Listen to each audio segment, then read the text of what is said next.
Welcome to the 2024 quarterback rankings. You don't need any other rankings. These are the best ones, the most definitive ones. We never mess up. We didn't have CJ Stroud at 28 last year. Kenny Pickett wasn't at 23. Jaylen Hurts wasn't at 4. We just never get anything wrong. But we're ranking every starting quarterback 32-1. Reminder of how the list works. Each of the 7 people you're going to see today came up with their own list from 32-1. We then averaged out all the positions to come up with the ultimate quarterback ranking going into the 2024 season. Onto the rankings. Respect to Jacoby Brissett. You're a journeyman. You're a fine backup. You ain't a starter in this league. I had him higher. Bo Nix, when he was drafted, as a Broncos fan, I was a little bit not too thrilled about it, but I've talked myself into it, okay? I thought he should be a couple spots higher on this list, but consensus brought him down to 31. I think it's a correct place. I get why he's here. But I think I would have liked to see him ahead of some guys like Sam Darnold, for example, because I think the ceiling ultimately, with where Bo Nix is at in his career, is higher, although he may still be older than Sam Darnold somehow. I think that he kind of landed in the perfect spot with Sean Payton, because we've seen Sean Payton take a guy like Drew Brees, turn him into like a good quarterback into a Hall of Fame quarterback. I'm not saying that that's going to be the path that Bo Nix follows, but at least he's got the right coach to have a chance to do something with it. Gardner Minshew is the Tom Brady of Ryan Fitzpatrick's. It's funny, we had this debate in the office the other day, like what would you consider a good career for someone? But like they're so different for all quarterbacks. Like I would consider Gardner Minshew to have had a good career for Gardner Minshew. Like I think he's solid. He can win you a couple games. Is he getting into the playoffs? God, no. He, in my opinion, is too good to be a backup, but he's like the perfect guy to come in as a bridge quarterback. I don't think there's many quarterbacks that, despite poor performances, people continue to feel confident in, quite like Sam Darnold. If you had asked me a couple weeks ago, I would have been way, way lower on Sam Darnold because I thought he would have been benched during the Vikings Week 6 bye week. But now that J.J. McCarthy's injured, it looks like it's going to be Sam Darnold probably for the whole season. Everyone loves to point out the fact that he's still young. And I don't know, I'm kind of jumping on the Sam Darnold bandwagon where I look at Minnesota this season and I see Justin Jefferson and Jordan Addison and Aaron Jones, and it's like... He's had a lot of chances with a lot of teams. Unfortunately for him, they've been some pretty awful offenses. He's never really been in a situation like this. Maybe there's something here. One of the biggest fallers this year. 18 last year, 28 this year. Can he maybe fall right off the list for next year? Look, Danny Dimes seems like a good dude, so I don't want to rag on him too much, but... I feel like this is in the right spot for Daniel Jones, just because what we've seen, and clearly the organization doesn't have a lot of patience with him right now. The fact that they were looking at all these quarterbacks in the draft. He hasn't really been given a shot in terms of the weapons around him. Big year ahead from Daniel Jones. I don't know if he's going to be able to do quite enough to keep that starting job next year.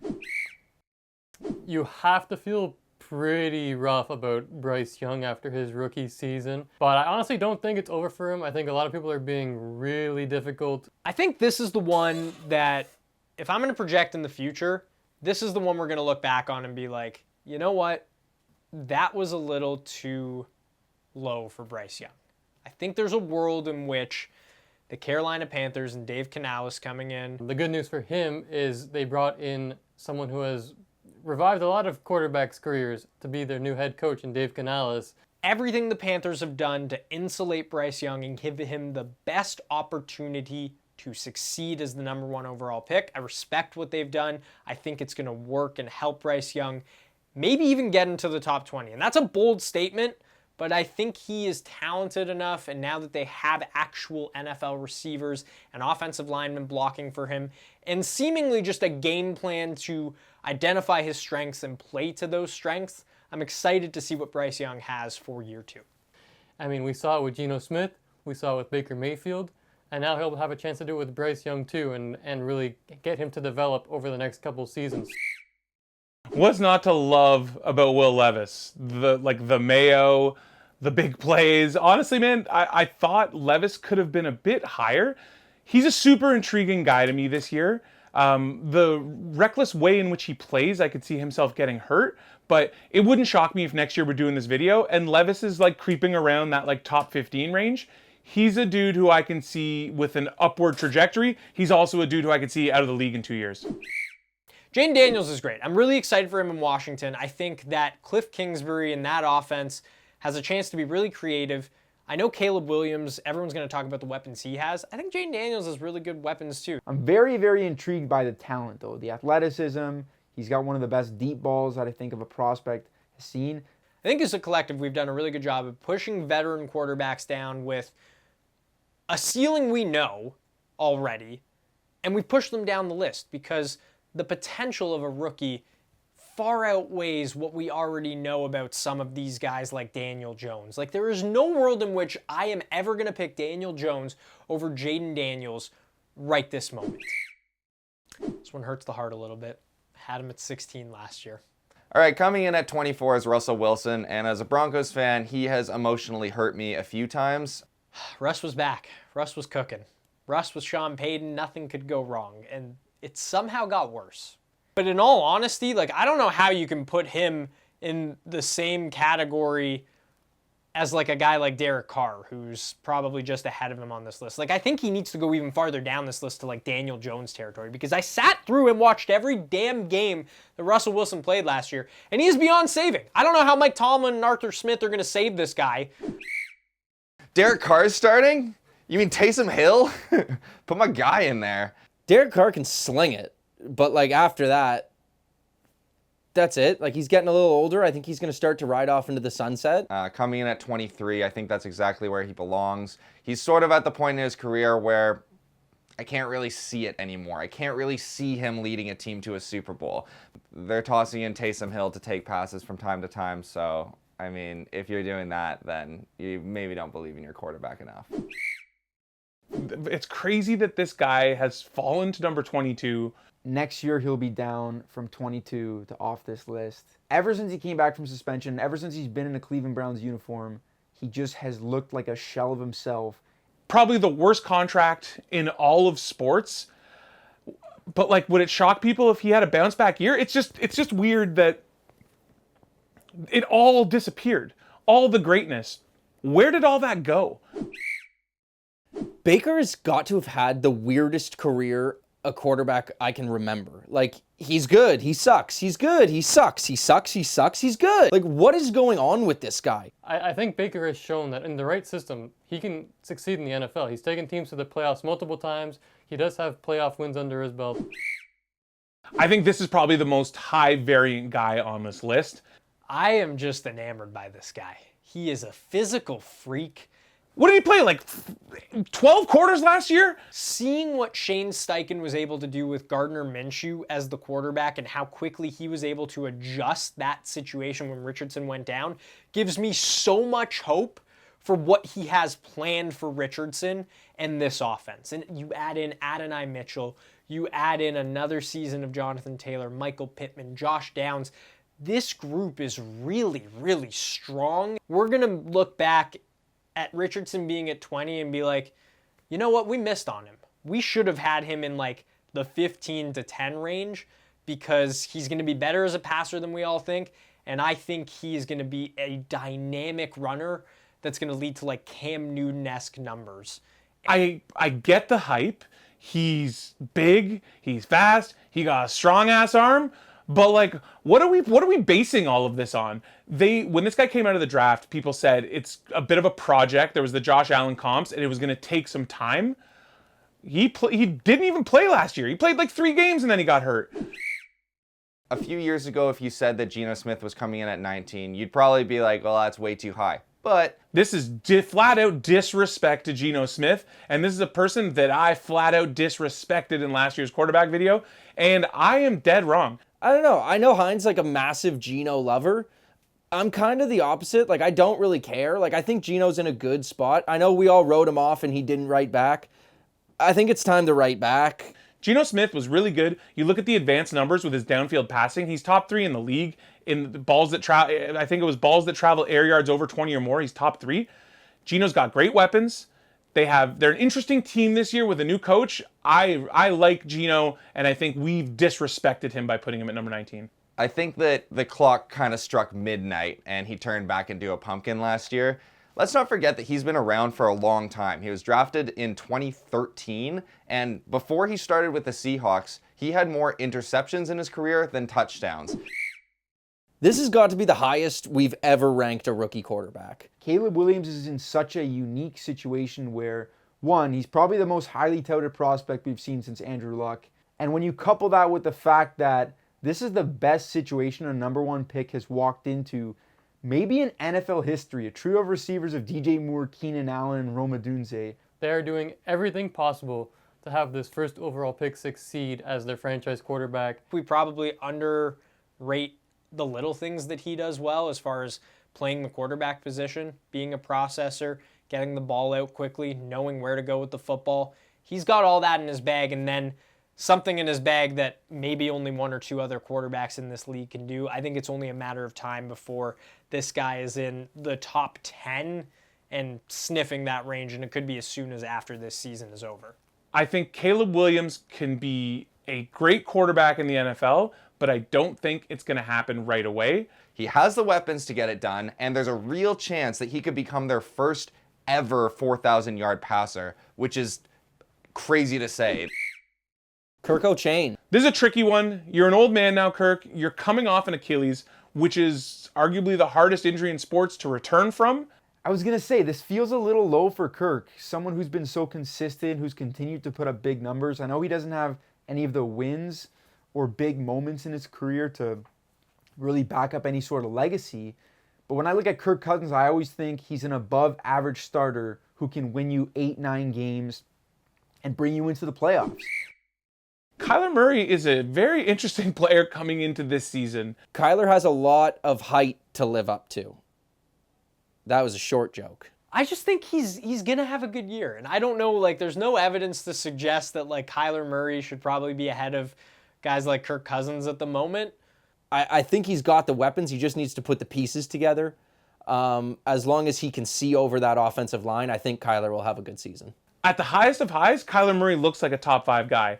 And then in those low moments, he looks like he could be like in the early to mid 20s. This is so tough. Like, I selling you on Kyler Murray is tougher than I thought, but 16 seems appropriate for him.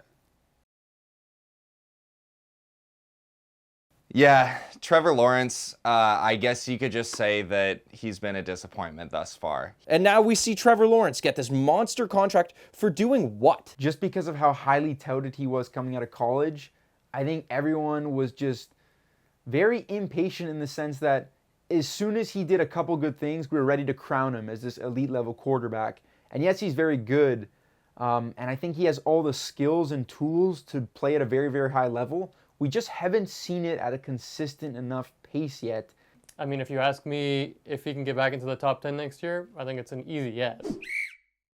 It's been such a long time since we've seen Rodgers play at the best he can, and I'm not convinced that he still has that in him, especially now that he's over the age of 40. When Aaron Rodgers is throwing the ball, he's one of the best to ever do it. But unfortunately, Father Time wins, and Father Time wins very quickly. You're coming off an Achilles, and you're also doing weird stuff like skipping camp to go to Egypt. So, like, I don't know, you got weird vibes, man. Like, I don't know what your deal is. I think you have a bad head coach who isn't going to get the most out of you, and I think it's going to end bad for you, Aaron Rodgers, and it probably shouldn't, because you were one of the best quarterbacks these eyes have ever seen. You only got one Super Bowl, and you probably should have had more. I kind of like this spot from Brock Purdy, but I will say this. He's not more talented than Aaron Rodgers and Kyler Murray and Trevor Lawrence, but has he been able to execute a high-level NFL offense for the past 2 years? Yes. And has he performed at a better level than those guys? Yes. I think this is kind of the perfect spot for him. I don't know if he ever reaches the heights of the top 10, but I don't think he gives you a floor lower than like 15 or 16. And in a Kyle Shanahan offense, from what we've seen, that's enough. He got them to the Super Bowl. So that is enough. There's only like a handful of guys on this list that have even played in a Super Bowl, and Brock Purdy's one of them. He's good. He's good. He's not just lucky. I think it's fair to say he's a top half of the league quarterback. I mean, the question that always gets raised is it because he's on the 49ers offense with Shanahan? But, I mean, we've also seen quite a few quarterbacks not be able to put everything together under him. I mean, Trey Lance did not pan out there. Not that he's panned out anywhere. It's like, oh, Brock Purdy's not good. It's just his weapons. It's just Shanahan. Do y'all remember Nick Mullins? Was Nick Mullins this when playing in a Kyle Shanahan offense with great weapons? No. What about CJ Beathard? Where's CJ Beathard on this list? He ain't on it. Brock Purdy is disrespected on a crazy level.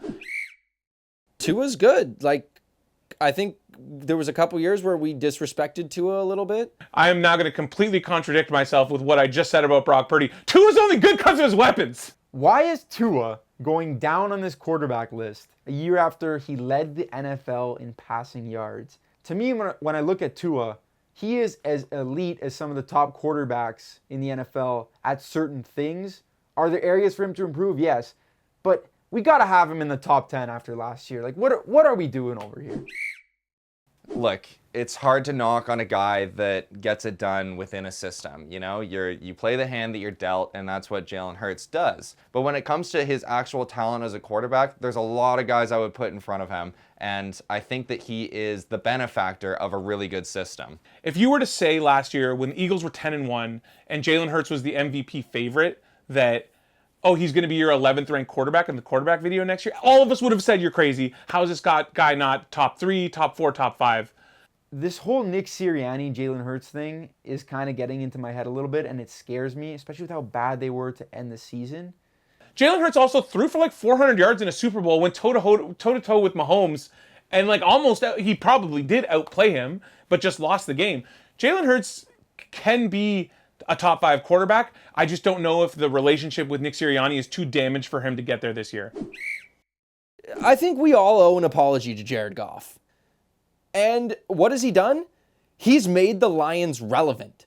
Do you know how hard it is to make the Lions relevant? He's just so reliable back there. Again, I hate the game manager moniker because I do believe that Goff is more than that too. I think the problem with Goff is we've all seen what it looks like when the conditions aren't perfect, when he's out of the dome, when there's a little rain, when it's a little cold. Goff, if the Lions can get home field throughout the playoffs, then I think Goff is more than capable of taking his team to a Super Bowl.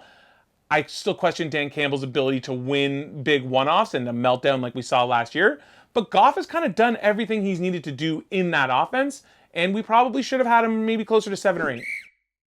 I had Stafford much higher on my personal list. I love Matt Stafford, man. I like Matt Stafford. Ever since that video came out of him when he was on the Lions and he was playing against Cleveland and he got hurt and then he like went off but then they called a timeout, so then he was allowed to go back in. He's telling the trainer like, "Get the off of me! I'm going back in." And then he goes and throws the touchdown. Like it was he won me over with that clip. I think he won a lot of people over with that clip. And I think when it's all said and done and we look at the legacy of Matthew Stafford, it's no coincidence that Calvin Johnson Jr. produced some of the best receiver seasons ever. Cooper Kupp was a Triple Crown winner when Matthew Stafford was his quarterback. Puka Nacua sets every single rookie record there is when Matthew Stafford's his quarterback.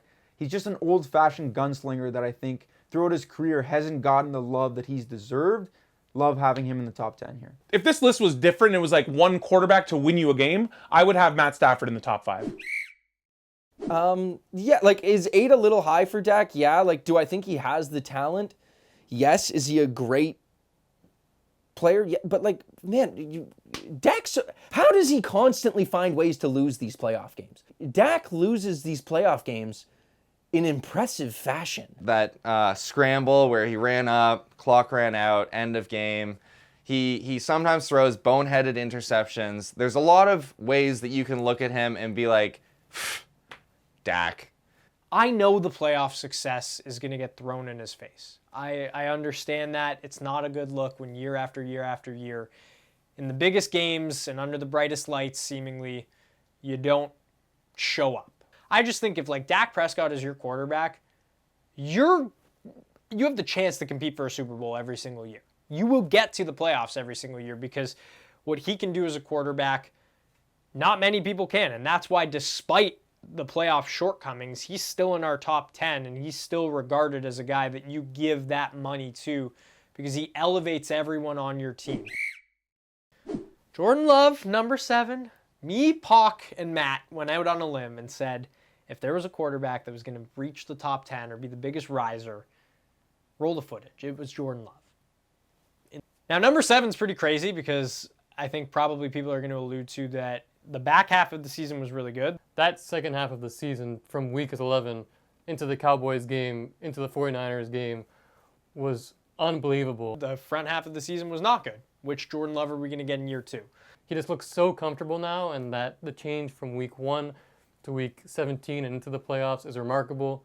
So year 2 should be pretty fun as well. I think that just watching him play, like the Aaron Rodgers-esque throws were so prevalent throughout, and some of the throws that he was making are just like, not a lot of quarterbacks can do this.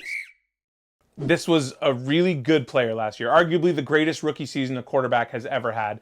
I think it should be reiterated that first-year quarterbacks don't just do this. One thing I'll say about CJ Stroud is that's such a great trait to have, is that whenever the going was getting tough last year and in every big moment when his team needed him, he consistently managed to look like the best player on the field and to come up with big plays.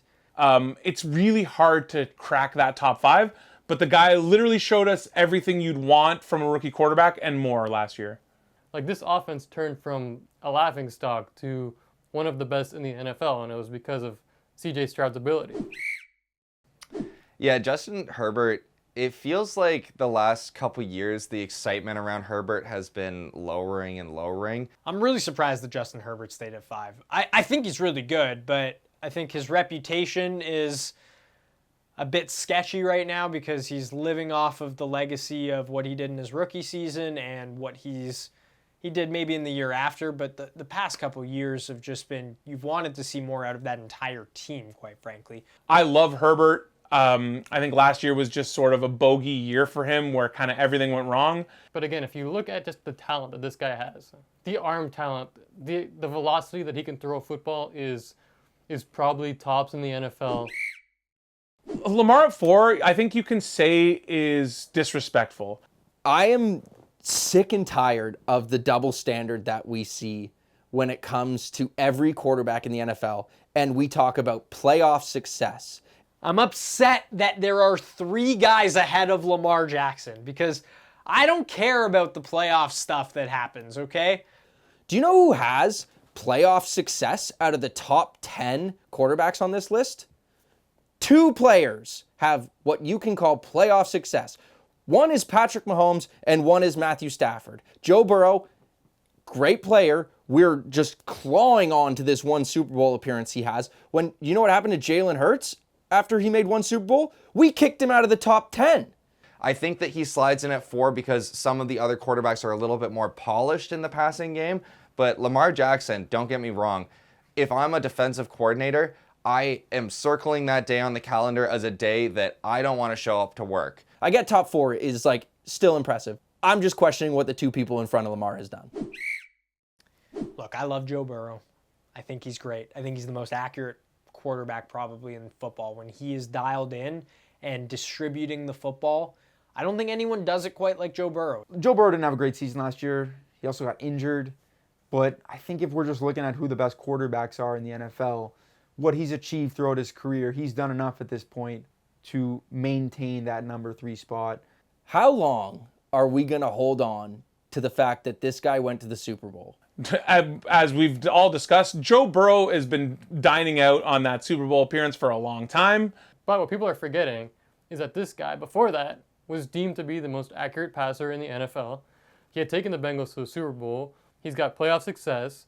So I just believe that that's really who Joe Burrow is, and I'm basically writing off last season and just going back to the 2 that we saw prior to that.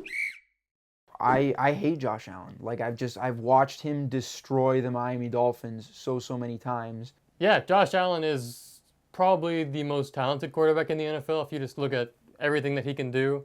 He puts the team on his back to the literal definition of it. He's going to have to do that even more this year without Stephon Diggs. So I understand why Josh Allen is at 2. He's my pick to win MVP this year. I think he's going to do it and put together just an incredible season. He's so talented, and I love the way he plays football, even though some people probably want him to dial it back a little. Yeah, Josh Allen has won playoff games. He's yet to make a Super Bowl, but it's never him who's letting you down in those big moments. When the big moments come, Josh Allen rises to those occasions. It was Stephon Diggs who had a perfectly thrown deep ball right through his hands. And what did Stephon Diggs did? He put his hand up like that, signifying what? The pass was just too perfect that I missed it because I'm not... Let me compose myself here. Josh Allen goes to elite levels when the game is on the line at all times. Oh, yeah, there we go. I'm getting loud. When the Bills need him to be his best, he is always unstoppable. And I think he probably carries his team more than any other player in the NFL. This guy. I think this is the only ranking that everyone in the world should be able to agree on. One word for Mahomes is frustration. He just makes me want to rip my hair out every Sunday that I'm watching him, because ever since he's come into this division, the Broncos have beat him once. As a Broncos fan, I've never felt more like a player is just punching me in the face over and over again as Patrick Mahomes. No matter what the score is, like the last 2 Super Bowls, genuinely, there were times in the game where it looked like if this were any other team, the game was over. But Patrick Mahomes is just that player that you feel like he is going to win the game somehow. And I think the only other player in NFL history that has given anyone this feeling is Tom Brady. He's the type of talent that you just can't escape. And whether you're on the side that roots against him or roots for him, we kind of all feel like we're subject to the next 10 years. When it's that second week of February and the Super Bowl's on, we are going to be watching Patrick Mahomes in the game. I think inevitable has to be the word. Nah, come on, man. Why? Stop it, Patrick Mahomes. Just, you've done enough. Please retire. It's annoying how good you are. It's annoying that anytime my team plays you in the playoffs, if you have the ball last, you're going to win, and there's nothing we can do to stop you.